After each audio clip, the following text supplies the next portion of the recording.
Let us start with next TDS section 194S.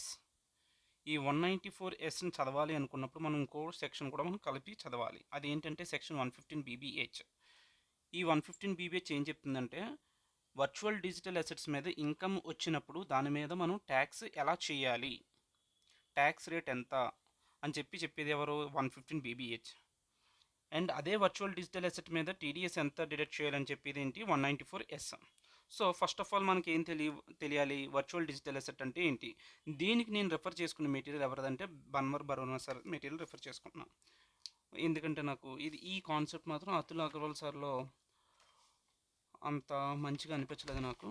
So I'm referring BB sir material. And Atul sir ఈ 115BBHని ఎక్కడ cover చేశారంటే income from other sources చాప్టర్లో cover చేశారు. And టీడీఎస్ని TDS చాప్టర్లోనే పెట్టారు. ఓకేనా, let's go. First of all virtual digital asset అంటే ఏంటి. ఇక్కడ ఒక డెఫినేషన్ రాశారు చూడు. Any information, code or number or token not being Indian currency or foreign currency generated through cryptographic means or otherwise can be transferred. దాన్ని transfer చేయొచ్చు, store చేసుకోవచ్చు, trade చేసుకోవచ్చు electronically. So best example bitcoin, ethereum, Dogecoin, ఎగ్జెన్, మొత్తం etcetera etcetera అనమాట. Virtual digital asset అంటే అది ఏదన్నా కావచ్చు. ఇప్పుడు నెక్స్ట్ మనకేమో ఎన్ఎఫ్టీ వస్తుంది. ఎన్ఎఫ్టీ అంటే ఏంటి, నాన్ ఫంజిబుల్ టోకెన్. ఇదేం చెప్తున్నారంటే or any other token similar nature. So what is NFT అంటే ఏంటంటే ఏదన్నా సరే పేటెంట్. ఇప్పుడు ఫర్ ఎగ్జాంపుల్ ఒక డ్రాయింగ్ చేశారనుకో, ఆ డ్రాయింగ్ నాదే అని చెప్పి ప్రూవ్ చేసుకోవడానికి they are registering with NFT, non fungible token.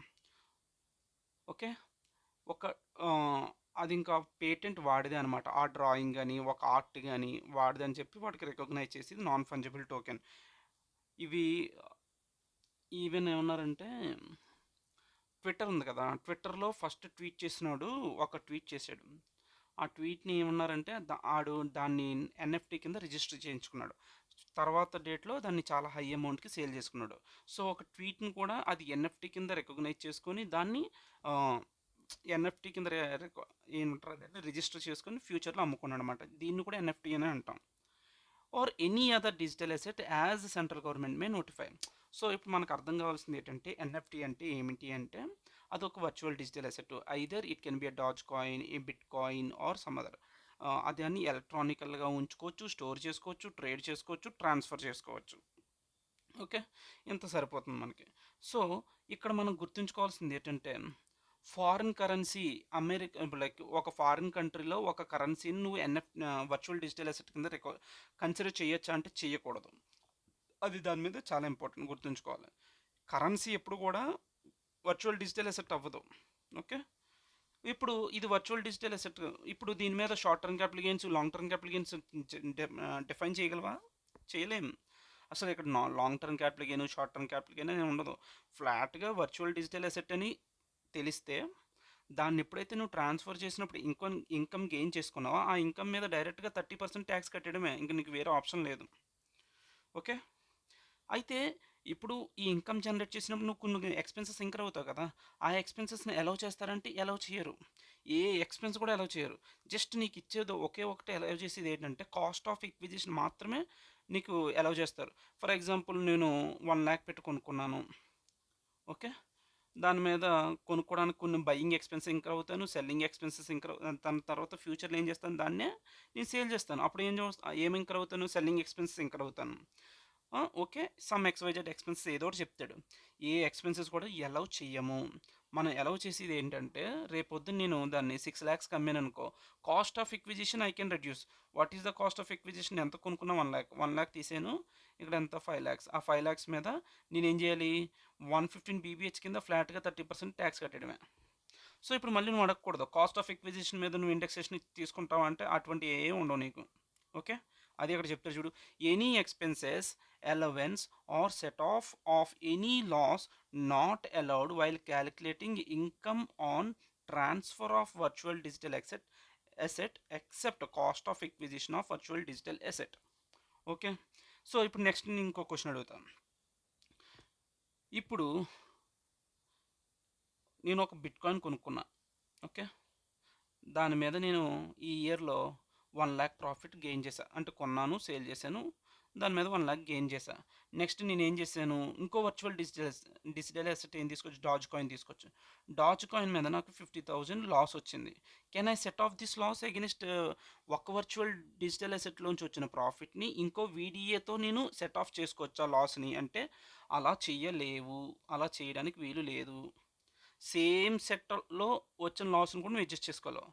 ఒరే ఇప్పుడు నాకు ఇంకో డౌటు, నువ్వు సేమ్ సెట్లోనూ నువ్వు అడ్జస్ట్ చేసుకోలేవు అంటే మరి బిజినెస్ లాస్ని అడ్జస్ట్ చేసుకోగలుగుతావా?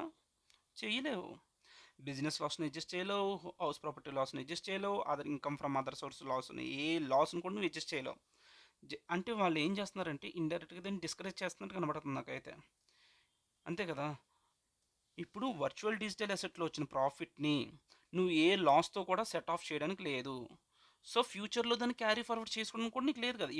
క్యారీ ఫార్వర్డ్ చేసుకుని నువ్వేం చేసుకుంటావు, అది డెడ్ లాస్ అంతే. ఇంకా సేమ్ హెడ్లో ఇవ్వట్లేదు, వేరే హెడ్లోంచి వచ్చిన లాస్ని ఇవ్వట్లేదు, ఇంక నువ్వు క్యారీ ఫార్వర్డ్ చేసుకుని నువ్వేం చేసుకుంటావు.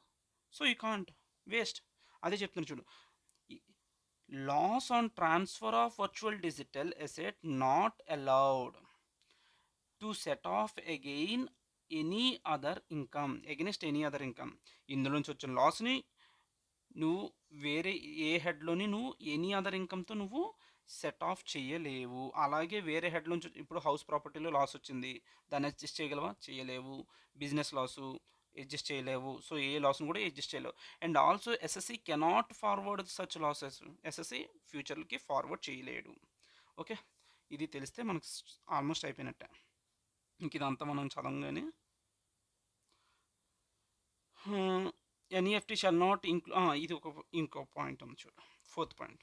ఇక్కడ ఏం చెప్తాడంటే, ఇప్పుడు నేను ఒక బొమ్మ గీసానండి, ఏదో పిచ్చి బొమ్మ ఒకటి గీసా, దీని మీద నేను ఎన్ఎఫ్టీ రిజిస్ట్రేషన్ చేయించుకున్నా. ఓకే, ఇది మా వైఫ్ ఫోటో అనుకోవచ్చు. ఓకే, మా వైఫ్ ఫోటోని నేను ఎన్ఎఫ్టీ రిజిస్ట్రేషన్ చేయించుకున్నా.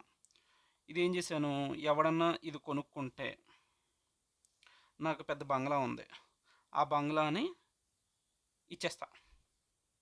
సో నేను ఈ బంగ్లాని అమ్ముతున్నానంటే బంగ్లాని అమ్మట్లేదు, నేను మా వైఫ్ ఫోటోని ఆర్ట్ని అమ్ముతున్నా. ఓకే, ఇప్పుడు ఏమవుతుంది ఇక్కడ, ఒక నాన్ ఫంజిబుల్ టోకెన్కి అండర్లయింగ్ ఎసెట్ ఏముంది, there is an underlying asset of tangible asset.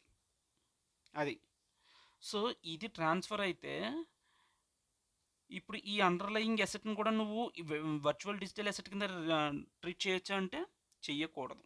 దాన్ని నార్మల్గానే దీని మీద నార్మల్ ప్రొవిజన్స్ అప్లై అవుతాయి.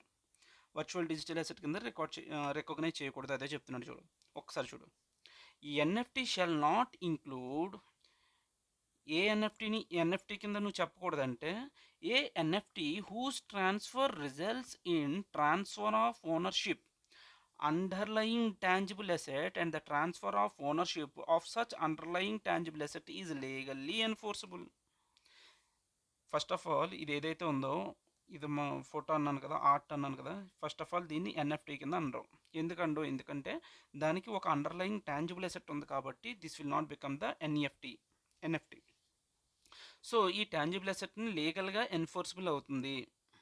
దాని మీద టాంజిబుల్ అసెట్ మీద నువ్వు ఎలా అయితే రికగ్నైజ్ చేసి నువ్వు ట్యాక్స్ ప్రొవిజన్స్ అప్లై అవుతాయో అలాగే అప్లై అవుతుందని చెప్తున్నాడు. ఓకే, నెక్స్ట్ ఇంకొక కొన్ని వాటిని కూడా వర్చువల్ డిజిటల్ అసెట్స్ కింద ట్రీట్ చేయరట. ఏంటి, గిఫ్ట్ కార్డ్స్, వోచర్స్, అలాగే mileage points, reward points, loyalty card, subscription to sub websites, ఇవేమి కూడా వర్చువల్ డిజిటల్ అసెట్స్ కాదు. సో మనం ఎక్కువ నేర్చుకున్నాం వర్చువల్ డిజిటల్ అసెట్స్ మీద 115 BBH చాలు, enough. Let's go to section 194 S TDS section. TDS section నేర్చుకోకముందు మనం ఫస్ట్ నేర్చుకోవాల్సింది ఏంటంటే స్పెసిఫైడ్ పర్సన్ అంటే ఎవరు. సరే, ఓకే, ఫస్ట్ ఆఫ్ ఆల్ నేను స్పెసిఫైడ్ పర్సన్ నేర్చుకుందాం, ఆ తర్వాత మనం ఏం చేద్దామంటే మాట్లాడదాం. First of all specified person అంటే ఎవరో చెప్పు. స్పెసిఫైడ్ పర్సన్ అని ఒక పదం ఉంటుంది ఇక్కడ. ఇన్ కేస్ ఆఫ్ పేయర్ అంటే ఎవడైతే కొనుక్కుంటాడో వాడిని ఏమంటాం payer. Buyer is called payer. Okay, డబ్బులు ఎవడైతే పే చేస్తాడో వాడే పేయర్, వాడిని ఏమంటాం buyer. Okay, in case of payer being individual and HUF, individual కానీ హెచ్యుఎఫ్ అయితే not having any income under the head PGBP. ఒక నార్మల్, ఇప్పుడు నేను ఎవరిని జాబ్ చేసుకుంటాను, నేను ఒక ఇండివిజువల్ని. ఇప్పుడు నాకేం చెప్తున్నాడు, నేను ఒక వర్చువల్ డిజిటల్ అసెట్ ఏదో కొనుక్కున్న బయ్యర్ని నేను. సో నేను కొనుక్కునేటప్పుడు నేను కొనుక్కునే వాల్యూ మోర్ దాన్ 50 ల్యాక్స్ ఉంటే, మోర్ దాన్ 50 ల్యాక్సా, అంతే, 50 ల్యాక్స్ కాదు, 50,000, సారీ, మళ్ళీ స్లోగా చెప్పు సరే. పేయర్ ఎవడైనా కొనుక్కునేవాడు. సో ఫస్ట్ ఇప్పుడు మనం ఏం మాట్లాడుతున్నాం అంటే స్పెసిఫైడ్ పర్సనా కాదా అని చెప్పి ఆలోచిస్తున్నాం. ఒక ఇండివిజువల్ ఎవడైనా సరే వాడికి బిజినెస్ ఇన్కమ్ లేకపోతే,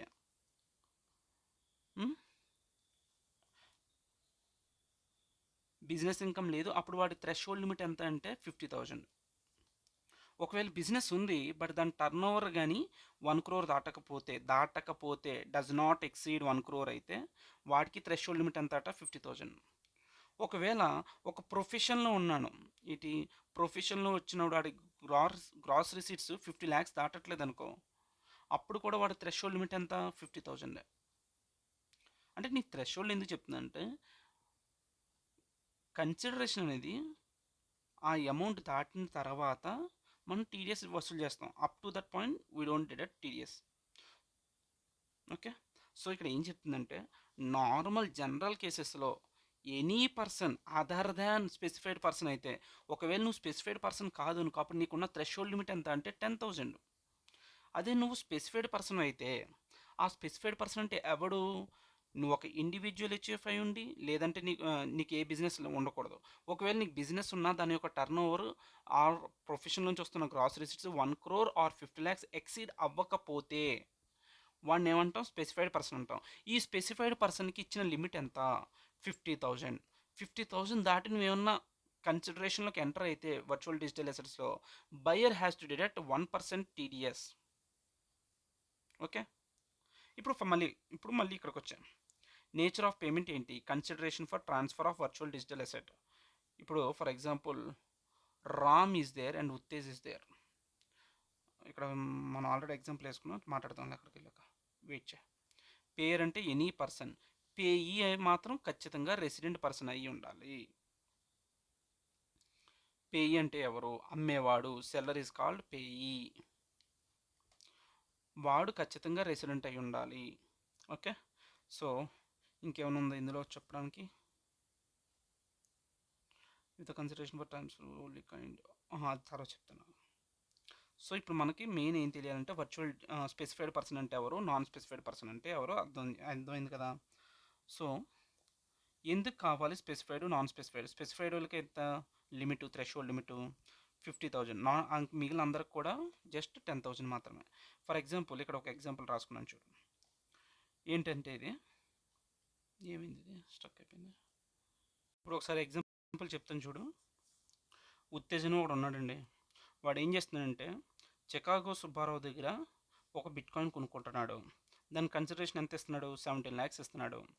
ఇప్పుడు నేను ఏం చెప్పాను, ఇప్పుడు మనం నేర్చుకున్న ప్రొవిజన్ మనకి ఏం చెప్పింది, బాబు అవతల వాడు స్పెసిఫైడ్ పర్సనా నాన్ స్పెసిఫైడ్ పర్సనా. స్పెసిఫైడ్ పర్సన్ ఏంటంటే ఒక ఇండివిజువల్ అయి ఉండి, అదే 1 crore 50 ల్యాక్స్ ఇదంతా మాట్లాడుకున్నాం కదా, అదైతే అప్పుడు థ్రెషోల్డ్ లిమిట్ ఎంత 50,000.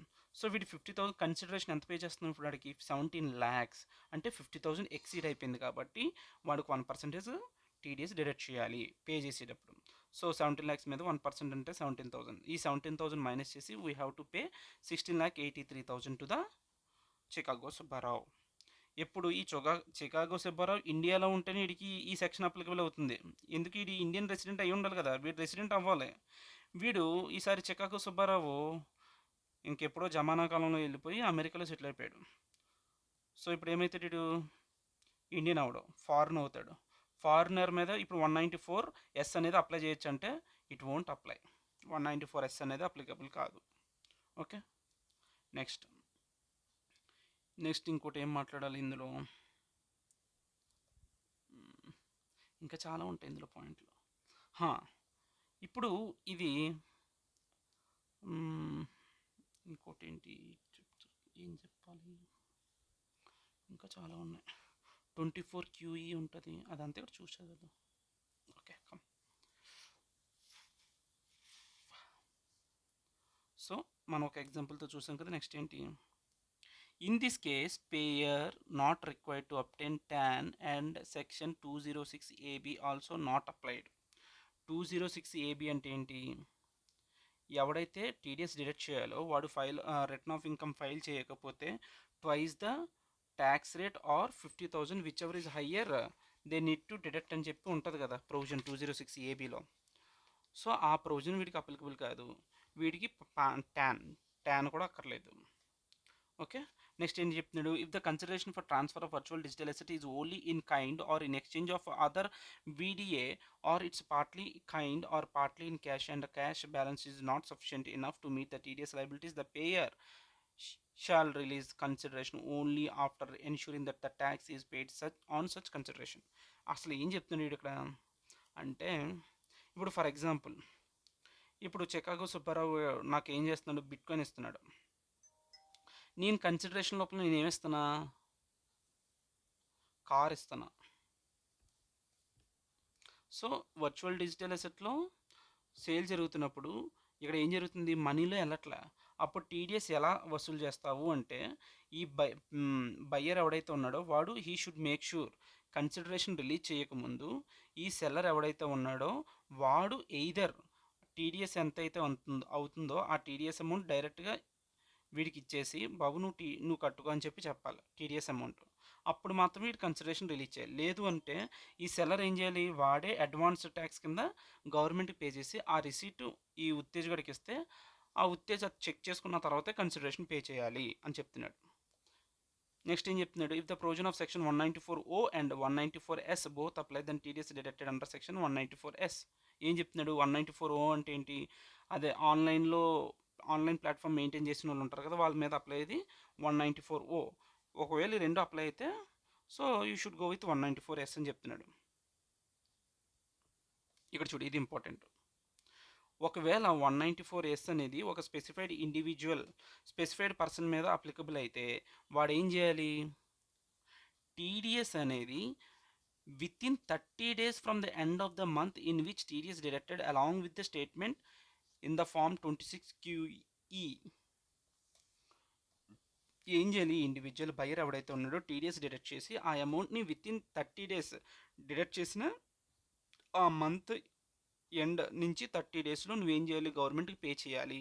అది కూడా ఏ ఫామ్లో, 26QE ఫార్మ్లో నువ్వు స్టేట్మెంట్ సబ్మిట్ చేసుకోవాలి. సో ఇక్కడ ఏంటంటే ఒక క్వశ్చన్ రావడానికి అవకాశం ఉంటుంది. టీడీఎస్ 194Sలో డ్యూ డేట్ ఎంత పేమెంట్ ఆఫ్ టీడీఎస్కి? నార్మల్గా అయితే టీడీఎస్లో మనకి 7th of the next month, but 194Sలో మాత్రం 30 days from the end of the month on which TDS is deducted. Next కొన్ని సర్క్యులర్స్ ఉన్నాయి, అన్నీ మనం చదవను కానీ. TDS applicable consideration excluding GST commission. TDS calculate చేసేటప్పుడు జిఎస్టీ కమిషన్ ఎక్స్క్లూడ్ చేయండి. ఓకే, ఇప్పుడు నువ్వు చికాగో సుబ్బారావుతో కాకుండా, ఇప్పుడు నువ్వు మన ఎగ్జాంపుల్లో ఉత్తేజ్ గడ ఎవరి దగ్గర కొనుక్కున్నాడు, చికాగో సుబ్బారావు దగ్గర.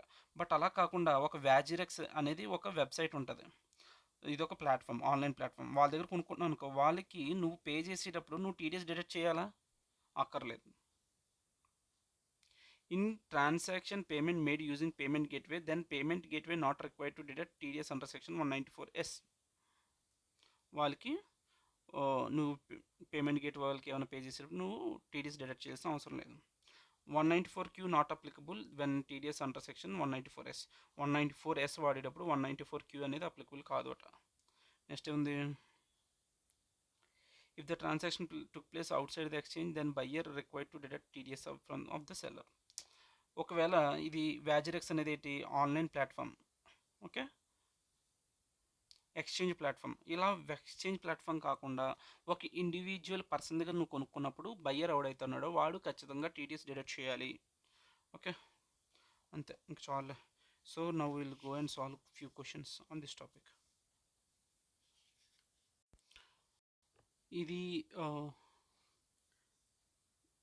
టీడీఎస్ సెక్షను మనం పే చేసేటప్పుడు TDS deduction is to be made at the earliest అని మనం ఒకటి చదువుకుంటాం కదా ఇప్పుడు కూడా, in the credit of the account or the actual payment whichever is earlier అని. సేమ్ ఇక్కడ కూడా అంతే, at the time of credit of consideration to the account of the resident, TDS ఎప్పుడు డిడక్ట్ చేయాలి, is to be made at the time of credit of consideration to the account of the resident or at the time of payment of such payment అదే payment జరిగినప్పుడు కానీ వాడిని credit చేసుకున్నప్పుడు కానీ which ever is earlier అని చెప్తున్నాడు అంతే. So ఇప్పుడు మనం ఏం చేద్దామంటే స్టడీ మెటీరియల్ నుంచి కాకుండా, సారీ ఇది స్టడీ మెటీరియల్ కాదు, ఆర్టీపీ జనవరి 2026 జనవరి 26లో ఈ దీని మీద క్వశ్చన్ అడిగాడు. నార్మల్గా అయితే అతుల్ సార్ మెటీరియల్ మీద దీని మీద లేదు క్వశ్చన్. సో ఆర్టీపీ జనవరి 26లో అడిగాడు అన్నమాట ఇదే కాన్సెప్ట్ మీద. ఏమి అడిగాడు చూడు, క్వశ్చన్ నెంబర్ 15లో అడిగాడు. ఇండిపెండెంట్ కేసెస్లో you are required to discuss the provisions related to TDS for the year ended 31st March 2025. ఇప్పుడు ఏం చెప్తుందంటే స్మార్ట్ స్విచ్ ప్రైవేట్ లిమిటెడ్ అని ఒక ఎమర్జింగ్ ఫిన్టెక్ కంపెనీ అనేది బెంగళూరులో స్టార్టప్ చేశారు. సో దీనికి ఈ మధ్య రీసెంట్గా డిమాండ్ పెరిగిందంట, అదంతా మనకు అనవసరం. On 1st November 2024 mister Adesh an IT professional working in Gurgaon invested a sum of 1 lakh in the పిక్టో coins of cryptocurrency. So ఇది పిక్టో కాయిన్స్ అన్నాడు, క్రిప్టో కరెన్సీ అన్నాడు, ఇది క్లియర్గా అర్థమైపోతుంది అది వర్చువల్ డిజిటల్ అసెట్ అని. సో వాడు 1st Novemberలో కొని 15th Decemberలో సేల్ చేసాడు. ఆ ట్రాన్స్ఫర్ చేసినప్పుడు వీడి ప్రాఫిట్ ఎంత ఎర్న్ చేశాడట, 3,47,504. This is not the consideration, అది గుర్తుంచుకోవాలి నువ్వు. ఇది ఏంటి, వాడు ఎర్న్ చేసిన ప్రాఫిట్ అంటే ఏంటి, వాడు ఎంత కొనున్నాడు, 1 lakh కొన్నాడు, ఎంత కమ్మేడాడు, 4,47,504 అంతే కదా, అది ఆలోచించుకోవాలి. 1 lakh కొన్న రేటు, వాడి గెయిన్ ఎంత చేసుకున్నాడట, 3,47,504. ఆ రెండు కలిపితే టోటల్ కన్సిడరేషన్ 4,47,504. సో ఈ యాక్చువల్ కన్సిడరేషన్ మీద నువ్వేం చేయాలి, ఎవడైతే ఉన్నాడో ఇప్పుడు చూడు, ఆదేశ్ ఒకడు ఉన్నాడు, స్మార్ట్ స్విచ్ ఒకటి ఉన్నాడు. ఫస్ట్ ఏం చేశాడు ఆదేశ్ గడు, వీడి దగ్గర నుంచి కొనుక్కున్నాడు, ఈ is became the buyer. Later వీడు మళ్ళీ ఏం చేస్తాడు, ట్రాన్స్ఫర్ చేయాలి కదా, వీడు ప్రాఫిట్ రావాలంటే మళ్ళీ వీడు ఏం చేస్తాడు, వీడు మళ్ళీ ఇదే కంపెనీకి అమ్మేసాడు స్విచ్. సో ఈ ఆన్లైన్ ప్లాట్ఫామ్ ఎవరైతే ఉన్నాడో smart switch, because he is the buyer has to deduct TDS. So ఆదేశ్కి పే చేసేటప్పుడు టీడీఎస్ డిడక్ట్ చేసి ఇవ్వాలి. టీడీఎస్ ఎంత, 1%. సో 3,40,000 మొత్తం 4,47,504లోంచి ఇంటూ 1% టీడీఎస్ అంటే ఎంత అవుతుంది అడిగి. Hence, Smart Switch Private Limited is required to deduct TDS at the rate of 1%. So 4,04,75 is required to be deducted at TCS. Sorry, TDS కింద డిడక్ట్ చేయాలి. సో నెక్స్ట్ క్వశ్చన్ ఏంటంటే, ఇంతేనా టోటల్గా పే చేసేది అంటే, దీని మీద మళ్ళీ హెల్త్ అండ్ ఎడ్యుకేషన్ సెస్ 4% కూడా పడుతుంది. అదేమిటి మనం టీడీఎస్ ఒక పర్స్పెక్టివ్లో వాడు మాట్లాడాడు. సో ఎప్పుడు when he is need to deduct ante at the time of credit of consideration to the account of the resident or at the time of payment of such sum by any mode whichever is earlier, ఏది earlier అయితే అది. So with this question is completed. Let us solve question number 16 from income from other sources చాప్టర్లోంచి. ఇది question ఎక్కడిది, Atul sir మెటీరియల్లోంచి income from other sources చాప్టర్లో question number 16 on 115 BBH కాన్సెప్ట్లో ఇచ్చిన మిక్స్డ్ క్వశ్చన్ అనమాట. 115 BBHని అలాగే TDS సెక్షన్ 194Sని రెండింటిని టచ్ చేస్తూ వెళ్తున్న క్వశ్చన్ ఇది. ఓకే, మనకేమి ఇచ్చాడంటే ఈ క్వశ్చన్లో compute the net tax payable after TDS deduct చేసాక ఇంకా నెట్గా వాడు ఎంత ట్యాక్స్ పే చేయాలి, వాడి ఏజ్ ఇచ్చాడు. ఓకే, సో పర్టికులర్స్ ఏమి ఇచ్చాడు, బిజినెస్ లాస్ ఇచ్చాడు, ఇంట్రెస్ట్ ఆన్ ఫిక్స్డ్ డిపాజిట్స్ అంటే ఏంటి, ఇన్కమ్ ఫ్రమ్ అదర్ సోర్స్లోకి వెళ్ళిపోతుంది. Consideration on transfer of VDA, దీన్ని 115 BBH కింద స్పెషల్గా ట్యాక్స్ ట్రీట్మెంట్ ఉంటుంది దానికి. Cost of acquisition of this VDA is 20,000. assume the transfer of VDA took place on 1st October 2024. He has not exercised the option. ఇది అర్థం చేసుకో చూడు, he has not exercised the option to shift out of 115 BAC. Not exercised అంట బాబు, not exercise the option అంటే ఇది ఎందులో ఉన్నాడు, ఓల్డ్ స్కీమ్లోకి వెళ్దామని అనుకోవట్లేదు. He wants to be in 115 BAC అంటే ఏంటి బాబు, వీడు న్యూ ట్యాక్స్ని ఆఫ్ చేసుకున్నాడు అని చెప్తున్నాడు. Okay, let us start. So మనకి బిజినెస్ లాస్ ఎంత ఉంది, 3,18,000. IFRSలో 18,000, ఈ రెండు సెట్ ఆఫ్ చేసుకోవచ్చు. బట్ ఇక్కడ ఏంటి, నీకు ప్రాఫిట్ ఉంది వర్చువల్ డిజిటల్ అసెట్స్లో 6,20,000. దీన్ని ఈ లాస్కి అడ్జస్ట్ చేయగలమంటే చేయలేం. సో నీకు నార్మల్ బిజినెస్ లాస్ ఇంకెంత ఉంది, 3,18,000 మైనస్ 18,000. సో ఈ రెండు సెట్ ఆఫ్ చేసుకోవచ్చు కాబట్టి still you have business loss 3 lakh ఉంది.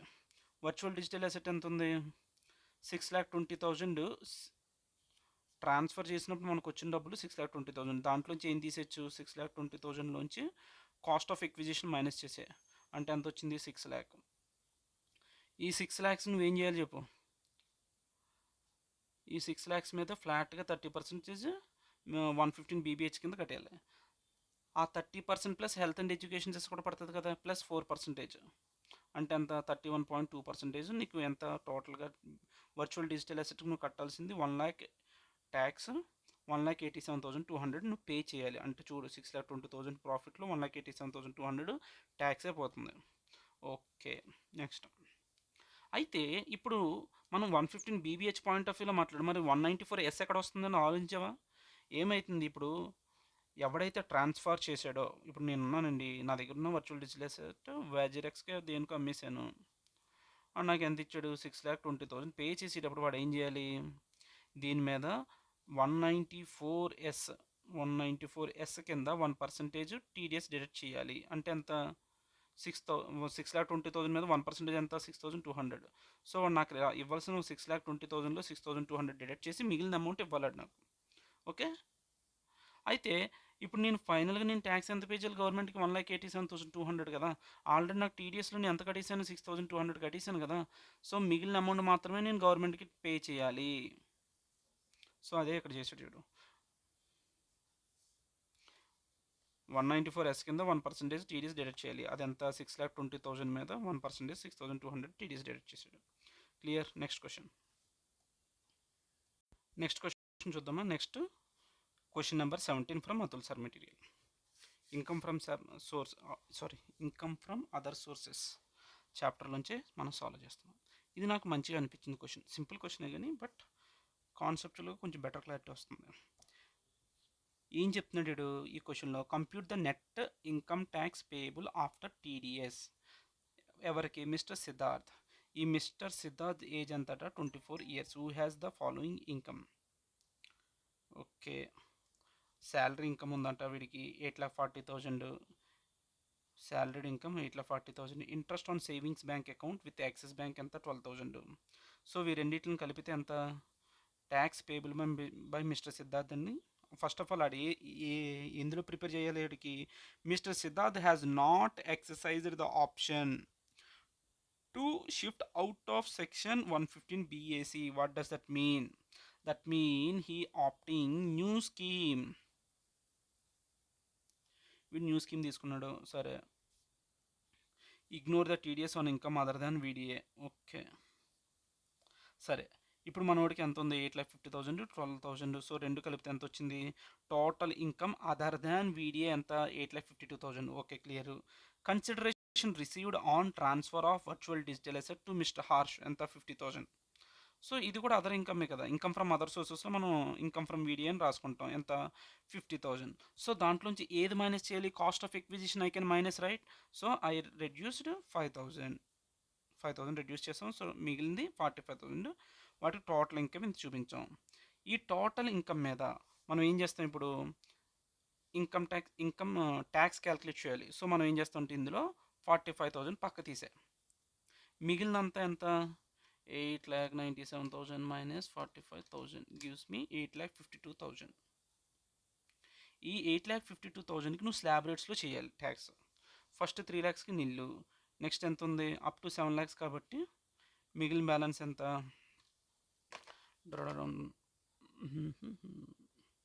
4 lakhs. 4 lakhs ఇంటూ 5%, అంతే కదా, 4 lakhs ఇంటూ 5% అంటే 7 lakhs అయిపోయింది. నెక్స్ట్ ఎంత ఉంది, 1,52,000 ఉంది. ఈ 1,52,000 మీద ఎంత, 10%. సో 15,200. సో చేస్తే ఎంత వచ్చింది, 35,200. ఈ వర్చువల్ డిజిటల్ అసెట్ ఎంత, 45,000 కదా. ఈ 45,000కి సెపరేట్గా చేయాలి, ఇంటూ 30%. ఎంత వస్తుంది, 45,000 ఇంటూ 30% గివ్స్ యూ 13,500. సో ఇదంతా టోటల్ 48,700. దాని మీద ఏ హెల్త్ అండ్ ఎడ్యుకేషన్ సెస్ సెపరేట్గా యాడ్ చేస్తాం. Okay, health and education cess ఎంత, 4%, 1948. సో టోటల్ ఇదంతా కలిపితే 50,648 is the tax payable. So ఇక్కడ ఏంటి టీడీఎస్, ఇప్పుడు టీడీఎస్ పర్స్పెక్టివ్లో నువ్వు చాలా జాగ్రత్తగా అబ్జర్వ్ చేయి. టీడీఎస్ ఎప్పుడు డిడక్ట్ చేయమన్నాం, స్పెసిఫైడ్ పర్సన్కి అయితే థ్రెషోల్డ్ లిమిట్ 50,000, నువ్వు అదర్ దాన్ స్పెసిఫైడ్ పర్సన్ అయితే 10,000 అని చెప్పావు. సో వీడు స్పెసిఫైడ్ పర్సనా కాదా? Consideration received on transfer of virtual digital asset to mister Harsh. ఇప్పుడు నేను ఏం చేశాను, సిద్ధార్థ్ గారిని అంటే నేనేమవుతున్నాను ఇప్పుడు, సెల్లర్ని అవుతున్నా. ఎవరికి అమ్మేశాను, హర్ష ఎవడట, ఈ బయ్యర్ పర్స్పెక్టివ్లో చూడాలి 194 ఎప్పుడు కూడా, ఓకేనా. ఈ బయ్యర్ ఎవడు, buyer is the employed with ABC Limited on a monthly salary. In addition, he has interest savings bank account with Bank of India. ఎందుకు చెప్పాడు ఇన్ఫర్మేషను, ఆ స్పెసిఫైడ్ పర్సనా నాన్ స్పెసిఫైడ్ పర్సన్ మనకి క్లియర్గా చెప్తున్నాడు. వాడు ఏం క్లియర్గా అర్థమైపోతుంది కదా వాడు స్పెసిఫైడ్ పర్సన్ అని. స్పెసిఫైడ్ పర్సన్ అంటే ఎవడు, ఒక ఇండివిజువల్ కానీ either in individual or HF who does not have business income, వాడేమవుతాడు, వాడు స్పెసిఫైడ్ పర్సన్ అవుతాడు. ఆ స్పెసిఫైడ్ పర్సన్కి ఏమని చెప్పాం, 50,000 థ్రెషోల్డ్ లిమిట్ అని చెప్పాం. వాడు కన్సిడరేషన్ 50,000 దాటలేదు కదా, up to 50,000 it is a specified person. Specified పర్సన్కి so no need to deduct TDS. ఇప్పుడు ఈ హర్ష గడ ఏం చేయాలి, టీడీఎస్ డిడక్ట్ చేయాలా, అక్కర్లేదు. That is the reason we did not deducted TDS. Who చూడు, Harsha is a specified person అట, since he does not have any income under the PGBP and the consideration does not exceed 50,000 దాటలేదు. So Harsh need not deduct TDS under section 194S on consideration payable to Siddharth. So ఇప్పుడు ఏం TDS ఏం deduct చేయట్లేదు, total net tax payable is 50,648. Okay, దాన్ని rounding of చేసుకున్నాడు. ఇంత answer. Next question mixed question అనమాట ఇది మొత్తం, కానీ మెయిన్ మనం 115 బీబీహెచ్ని టచ్ చేస్తున్నాం కాబట్టి చేసేద్దాం. Question number 18. ఏ అనేవాడు ఏజ్ అంతా 34 ఇయర్స్. ఓకే, వాడికి శాలరీ ఇన్కమ్ ఉంది, బిజినెస్ లాస్ ఉంది, షార్ట్ టర్మ్ క్యాపిటల్ లాస్ ఉంది, అండ్ వీడిఏ ఇన్కమ్ అవుట్ ఉంది.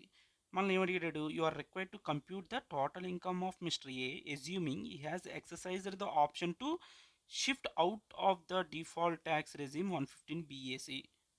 వర్డ్ ఆప్ట్ చేసుకున్నాడు. దేనికి ఆప్ట్ చేసుకున్నాడు, నాకు న్యూ ట్యాక్స్ వద్దు, he wanted to shift out, బయటికి వెళ్ళిపోదాం అనుకున్నాడు న్యూ ట్యాక్స్లోంచి. Okay, computation of total income Mr. A under regular provisions of the income tax at 1961. Salary income ఎంత ఉంది, 23 lakhs. దాంట్లో స్టాండర్డ్ డిడక్షన్ మనకు తెలుసు కదా, 50,000 తీసే ఇంత వచ్చింది. నెక్స్ట్ ఏమన్నాడు, బిజినెస్ లాస్ ఎంత, 4,50,000. సో బిజినెస్ లాస్ 4,50,000 తీసుకో. ఇక్కడ నువ్వు ఒక డౌట్ వస్తుందేమో, వర్చువల్ డిజిటల్ అసెట్ కూడా బిజినెస్ లాస్ నుంచి అడ్జస్ట్ చేసుకోవచ్చు అంటే, నీకు క్లియర్గా తెలుసు కదా బాబు, వీడియోలోంచి బిజినెస్ లాస్ కానీ ఏ లాస్ సెట్ ఆఫ్ చేయలేవు, క్యారీ ఫార్వర్డ్ చేయలేవు, it's a dead loss. Same హెడ్లో లాస్ అడ్జస్ట్ చేయలేవు, ఇంటర్ హెడ్లోంచి కూడా మనం అడ్జస్ట్ చేయలేం. Okay right. So short term capital loss ఎంత ఉందట, short term capital gain loss 3,60,000. So దీని మీద ఒక ప్రొవిజన్ ఉంది, ఏంటి ఆ provision, short term capital loss can be adjusted against only capital gain losses, it cannot be adjusted against business loss కానీ వేరే లాస్ నుంచి అడ్జస్ట్ చేయలేం. అదే చెప్తున్నాడు చూడు, బిజినెస్ లాస్ ఎంత 4,50,000. ఎప్పుడు కూడా షార్ట్ టర్మ్ లాస్ అనేది, short term capital gain loss అనేది cannot be set off against salary income. Loss from business cannot be, okay sorry ఏం చెప్తున్నాను నేను, సారీ బిజినెస్ లాస్ గురించి చెప్తున్నానా. బిజినెస్ లాస్ ఏదైతే ఉందో దాన్ని శాలరీ ఇన్కమ్ నుంచి అడ్జస్ట్ చేయలేము. నెక్స్ట్ ఏంటి, అది క్యారీ ఫార్వర్డ్ చేసుకోవచ్చు. క్యాపిటల్ గెయిన్ లాస్ ఉంది కదా 3,60,000, దీన్ని ఏం చెప్పాను, ఇది వేరే హెడ్లో లాస్తో వేరే హెడ్తో అడ్జస్ట్ చేయలేవు షార్ట్ టర్మ్ క్యాపిటల్ లాస్ అయితే, అది చెప్తున్నాడు వీడు. షార్ట్ టర్మ్ క్యాపిటల్ లాస్ అనేది cannot be set off against any income other than capital gains, క్యాపిటల్ గెయిన్స్లోనే అడ్జస్ట్ చేసుకోవాలి. సో ఇదేమవుతుంది, దీన్ని కూడా క్యారీ ఫార్వర్డ్ చేసుకుంటాం. Next income from other sources ఎంత వచ్చింది, వర్చువల్ డిజిటల్ అసెట్ అమ్మేడట, వీడు కొనుక్కున్న రేటు 1,000, ఎప్పుడు కొనుక్కున్నాడు 24లో కొనుక్కున్నాడు, 25లో సేల్ చేస్తున్నాడు ఎంతకి, 1,300కి. 1,300 మైనస్ 1,000 ఎంత, 300 ప్రాఫిట్. అలా ఎన్ని కాయిన్స్ అమ్మాడు, 1,000 కాయిన్స్. 300 ఇంటూ 1,000, సో ఎంత అవుతుంది, 300 into 1,000 3 lakh. Commission of transfer of bit coins is 2% on sale of the value. Transfer expenses కానీ ఏ ఎక్స్పెన్సెస్ అని మనం ఇస్తామంటే ఇవ్వం, ఓన్లీ కాస్ట్ ఆఫ్ ఎక్విజిషన్ మాత్రమే తీస్తాం కాబట్టి. సో దాని మీద ఇంకే ఎక్స్పెన్సెస్ అలౌ చేయు. సో టోటల్ ఎంత వచ్చింది ప్రాఫిట్ 3 lakhs. ఈ 3 lakhs మీద నీకు స్పెషల్గా ట్యాక్స్ పడుతుంది ఎంత 30%. 30%. మిగిలిన వాటి మీద, ఈ రిమైనింగ్ వాటి మీద నార్మల్ ఏంటి స్లాబ్ రేట్స్ ఉంటాయి కదా, ఇది ఓల్డ్ ట్యాక్స్ రెజ్యూమ్లో చేయాలి. ఇది వాడు టోటల్ ఇన్కమ్ ఒకటే కనుక్కున్నాడు కాబట్టి టోటల్ ఇన్కమ్ ఇప్పుడు ఎంత అయింది 22,50,000 ప్లస్ 3 lakhs 25 ఇంత వచ్చింది. ఈవెన్ ఈ లాస్ని ఏం చేస్తాం మనం క్యారీ ఫార్వర్డ్ చేసుకుంటున్నాం నెక్స్ట్ ఇయర్కి carry forward. So that's it total income. With this, we completed 115 BBH and DS under section 194S with questions and concepts. Thank you.